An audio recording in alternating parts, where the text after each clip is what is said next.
I think bubble life is hard because it's like you're trapped.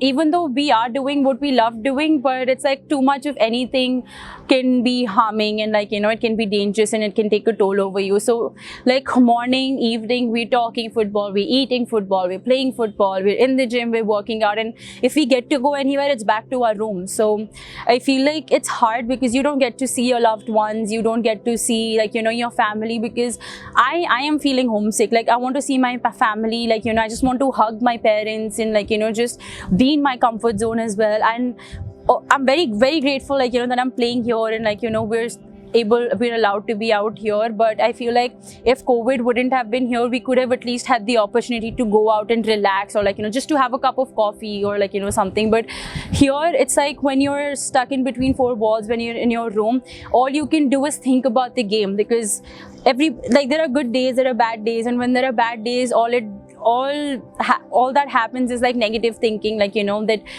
you're not worth it, or what are you even doing, you cannot even do a small pass properly. So I feel like in those terms it starts taking a toll over you, because there is no way to let out those that anger, that feeling, or just being able to discuss it with somebody else, or being in your comfort zone. Because even the players, when we met after such a long time, we were so happy. The players are our family, but everyone in the team as well is in the same situation, and they're going through the same thing. Because we have seen over time, since August, we have all been together, and we have had those situations where the general team performance, we have seen it has gone down, just because that everybody had got a negative, because we couldn't step out of the hotel, and all we could do was go to probably each other's room in the hotel, and again we're in between four walls. So there is no way, there's no change of environment, there's no no way to calm yourself down, or to just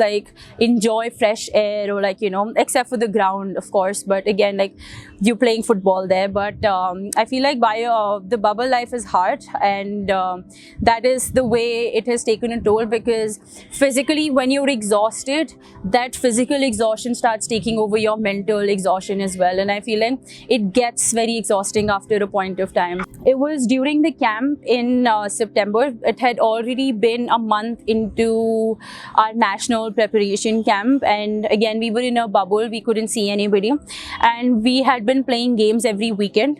And there was one game that did not quite go as well. And again, part of the game, there are good days and bad days, and that started to take a toll over our performances in practice sessions as well, or how focused everybody was. So I spoke to the manager of the team, and I told her that listen, this is what is happening. Everybody's thinking only about negatives, but there are so many positives to take from the games that we have played. Because after every game that we played, we have video sessions, and the coach talks about all the positive things and the areas for improvement. But everybody just came into a zone where all the positive things were just being neglected, but all the negative thinking started coming in their head. So that started leading to lack of focus in the training sessions, or decreased performances and everything. So after talking to the manager, I asked her if I could do an activity, a sports psychology activity, in a way that that would bring again positivity and optimism in the camp. So it was an activity that I did in Canada with my team there, and under the sports psychologist. So it was a very simple activity where on the A4 sheets, just the pictures of all the players were pasted and their names were written on top, and I just pasted all of those sheets around our meeting hall, and I gave everybody pens, and everybody got their pens, colorful pens.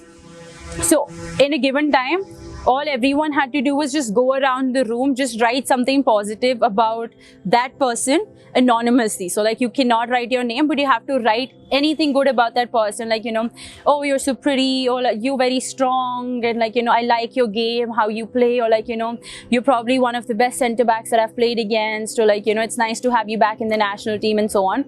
So in a given amount of time, everybody went around, everybody wrote positive things, the sheets were full, and after the activity, all of us just like, sat around in a circle, and just randomly, like, people were like picked up to like talk about what they liked the most, like which comment they liked the most and why.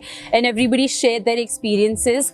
And when I went back, when all of us went back to our rooms, I remember talking to a few of the players. They told me that, like, they thanked me for the activity, and then they told me like how good they felt about it. And like, the manager of the team told me like that some players had posted it on their walls in the room, like, just to keep on reminding them of like the positive things, or like, the things that they're good at, or the things that often go unnoticed. So feel like it was an activity where I just wanted to, like, help the team, because I'm doing my master's in sports psychology. I have a sports psychologist with my team, and like, and I want to, and like, I have a little bit of experience as well of like understanding how things work, and like, I would like to start to like inculcate those practices as well here, because I have felt that they have made a difference when the sports psychologist would, like, sit with the team right before the game, not right before the game but a day before the game, and he would just like make us close our eyes and like, just reiterate a few things, and like, make us realize,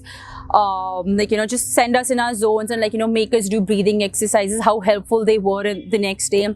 Or like, just simple activities to like inculcate those team bonding exercises, or like, trust, then like, getting trust and like honesty with each other in the game as well as out of the field. So I just wanted to, like, inculcate those practices, because I know that how hard living in a bubble and not seeing our loved ones has been, and like, missing out on major festivals every year, or like, most of the time, and most of the time being away from your families as well can take a toll.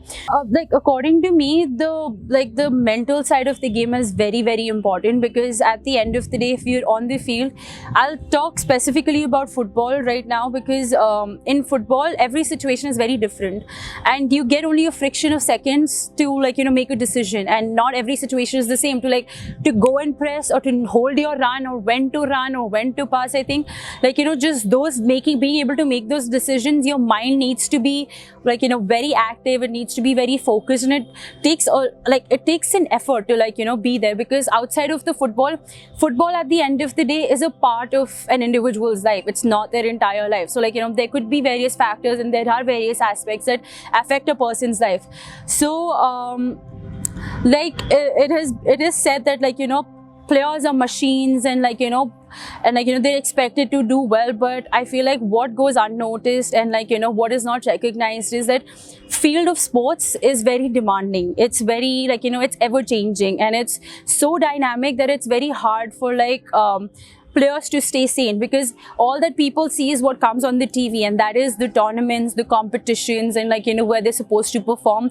Nobody sees the hard work that goes behind it. And I'll talk about our team also. Like, everybody sees our team. Everybody sees me play on, like, the television, or like whenever everybody just sees my games. But like, nobody sees how many times I've cried in my room, how many times, like, I have ranted to my parents, how many times, like, I've asked for help because I'm not feeling, like, at my best, or like, there's something outside of football that is going on that could be affecting my mind, or could be taking up so much of space, and that can affect. But yeah, like, players are supposed to be machine is, like, it's not possible, because at the end of the day, you're human, and like I said, it's a part of your life, and it's not your entire life, because you've got work, you've got school, you've got your family, you've got your personal life, and there's like so much that goes on in your life, and all of those aspects together make your life.